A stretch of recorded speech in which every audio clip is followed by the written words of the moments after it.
ամբողջությամբ կանգնած ենք ծանր խնդրի առաջ, որ ոչ մեկ չի կարողանում իր ապրանքի իրացնի ոչ մի շուկայում։ Սրա արդյունքը լավ գյուղատնտեսության նախարար ունենալն է ու գալ ապագա ունեն կարգախոսը։ Սա է ապագան։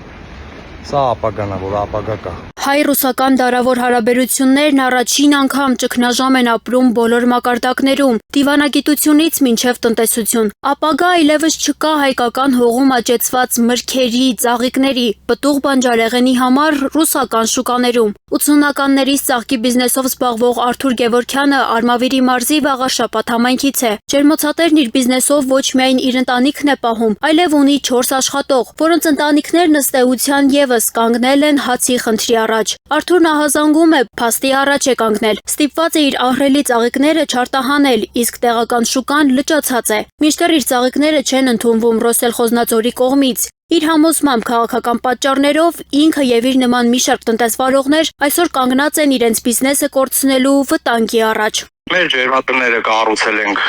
ժամանակին, որպեսզի կարողանանք ընտանիք պահենք, մենք մեր հալար քրդինքով աշխատում ենք, այնպես չի, որ ուրիշ վարկերով, պարքեր ենք վերցրել, որ ջերմատներ սարքենք, հիմի կանգնած ենք մի հատ լուրջ խնդրի առաջ, որ չենք կարող մեր ապրանքը իրացնենք ոչ տեղի շուկայում, ոչ Ռուսաստանի շուկայում։ Ռուսական կողմը պատճառաբանում է, իբր խնդիրը հիվանդ ծաղիկներն են, բայց Զեռներեցը չի հավատում այս բացատրությանը։ Իր խոսքով ճնշումները նոր չեն, ռուս գործընկերների հետ խնդիրները սկսվել են դեռևս 1 տարի առաջ։ Պատճառը վստահաբար քաղաքական է։ Այդ խնդիրը այստեղ բոլորը ունեն, բոլորի մոտ է այդ խնդիրը, ոչ մեկ էլ չի կարող իր ապրանքը ուղարկի, բոլորը վարկերի տակ են ու այդ բանկերին էլ չի հետաքրքրում, որ այսօր ֆորս մաժորային իրավիճակում է ժողովուրդը։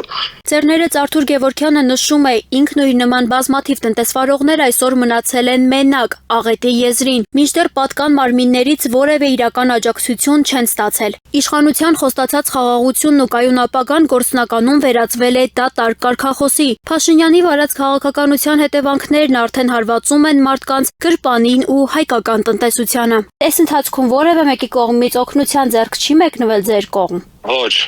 Եթե այսպես շարունակվի, ապա շատ շուտով հայկական տնտեսությունը կպայթի օդում բաց թողնված փուչիկի նման, պնդում է քաղաքացին։ Իմ կարծիքով ոչնչանալու է տնտեսություն բառը, Հայաստանում տնտեսություն բառ չենք ունենալու,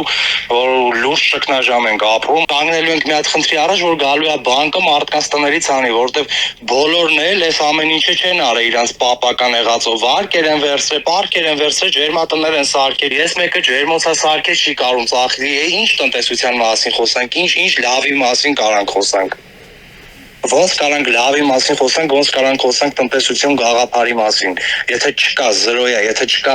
օգնություն քո ժողովրդի, չկա օգնություն, որ քո ժողովուրդը կարողանա ոտի կանգնի, քո ժողովուրդը կարողանա մտնի երկրների շուկաների մեջ, եթե չկա այդ գաղափարը, ոնց անենք։ Տնտեսվարողի համոզմամբ ստեղծված իրավիճակից դուրս գալու միայն մեկ ճանապարհ կա։ Հունիսի 7-ին մերժում ենք 16-ին։